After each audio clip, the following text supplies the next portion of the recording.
All right. Here we go. We got an episode of VAG for you tonight.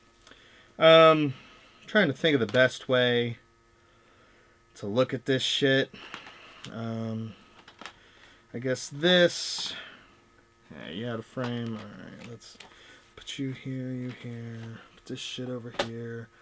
This over here. All right. Okay, got an episode of VAG for you.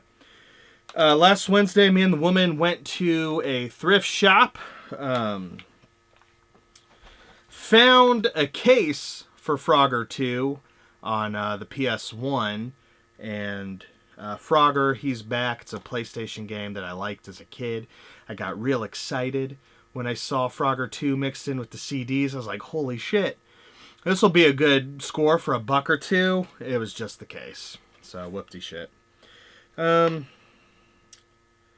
Okay, I'm trying to figure out how I want to talk about these and in what order. So, digging around the CD cases, find this. Epic Mickey, $2.99, just the disc. The disc is in okay condition, no manual. Okay. I mean, not wild, about $3, but okay. So then we got this, Mario and Luigi Bowser's Inside Story for $2. Paid $1.99 on this. If I can get you into focus.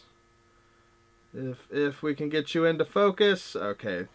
Paid $1.99 on it. Has the game and the manual and everything. Now, earlier in the season, I found a sealed copy, which is still in a seal. I never opened this up. I was planning on, like, someday I'll open it up and play it. But I got this for $10 at the garage sales. Well, looking at Amazon, a sealed copy goes for about $55. So I think I'm going to sell this for as much as I can and hold on to the opened $2 copy to play. So that's the plan. And actually, maybe someone can shed some light. Amazon is not allowing me to list this, so I'm going to sell it on eBay, and it sells for a little bit less. I was going to sell it for less anyway. The cheapest sealed copies I could find on Amazon were about $55 plus 4 shipping. That's how Amazon works. I was just going to sell it for $40 so it moves quick. So, list it for $15 less than the next nearest condition and get it to sell like overnight instead of sitting on it for fucking months trying to get that extra penny or whatever. So, I tried to list it and Amazon won't let me list this. And if you go to the website on a PC, it's like one of those fancy pages. So my theory is that Amazon's sitting on a stack of these and they don't want buttholes coming along and undermining them. But it's like, oh, you can trade it in for $10. Fuck you. I'm going to list it on eBay. I usually sell on Amazon just because I always have. That's where I've sold stuff. But fuck you, Amazon. I'm going to eBay with this one. Or if someone's interested in a sealed copy of Bowser's Inside Story, I guess. I mean, let me know and we'll work a deal out. I'll sell it for a little bit less than what it's going for. But it's Christmas time. I'm saving up for an AR-15. I need to buy a new soldering iron. I'm looking at a nicer, like $100+ soldering iron. So, I mean, there's shit I want to sell. I have a box of for sale shit. So I am trying to sell things to get money for crap. Then I found this third-party Xbox controller. It's an original Xbox controller. I tested it out. It works. $2. It feels okay. It's not as comfortable as the real Microsoft controller, but I'm running out of official Microsoft Xbox controllers. They're like shitting out on me. The cord's fray. Fucking Microsoft build quality, not the best. So for $2, I figured, shit, I'll get another Xbox controller. And then the last episode I mentioned that I picked up my first copy of Retro Gamer. It's English, like England of the country, English magazine for the retro games that carried at Barnes & Nobles. I'm probably going to get a subscription. But the way things are going in England right now, I'll help out my Anglo brothers by throwing at least a couple pounds your way with a magazine subscription. There's some Master System games I'm looking at. And so with the pound being a little bit weaker, now's the time to spend some money in Britbong land. So anyway, I was reading the cover story, and it's about Mario 64, which I downloaded on the Virtual Console a long-ass time ago, but I would rather play with an N64 controller and experience the game the way it was meant to be on my big, beefy fucking Trinitron. So it's like, you know what? If I see Super Mario 64, I'm going to get it. And I've never seen this game out and about. Like, I never see it in game stores. Like, people hold on to it. It's a popular game. People like it. So I said, hey, if I see it, I'll pick it up. So after that first thrift store, we went to this other thrift store where shit's usually like way outrageously overpriced, but I look anyway because you never know. Maybe something will slip through the cracks. And on the way out, we noticed a new pawn shop open across the street. So we go in there. He's got a stack of like 360 games. Like, there's not a lot of shit going on. And I'm like, he's like, what are you looking for? It's like, I look for video games, mostly older stuff like Sega and Nintendo. I was like, oh, I got this right here. And it's a real crusty copy of Super Mario 64. I don't know if we're focused. I don't think we're focused. Even if we're not focused, I think you can tell how crusty this is. It's pretty crusty. So I look at the pins, and he's like, I'll do $10 on it. I look at the pins, and in the low light of the store, they looked okay. And when I got outside, I was like, oh, shit, is this corrosion on it? Fuck. Like, once I got in the sunlight, I was like, ah, shit, fuck, man. Actually, I haggled. I was like, hey, you do $5. It's like, how about $7.50? I was like, fine, here's $7.50. Whatever. I mean, it's pretty crusty label. So I paid $7.50 for this. But I got it home. I opened it up. I took the card apart. And it was just where the gold plating had flaked off of the contacts. Rubbing alcohol through it in the N64 works perfect the first time. So it works great. It's a little crusty and ugly looking, but this is a fairly desirable game. I mean, it goes for online a little more than $20, which is a fucking fortune to me for a single game these days. So, fuck it, man. It ain't about how pretty it is. It's about how well it plays on your television, and it plays fine. I've been watching this for a long-ass time.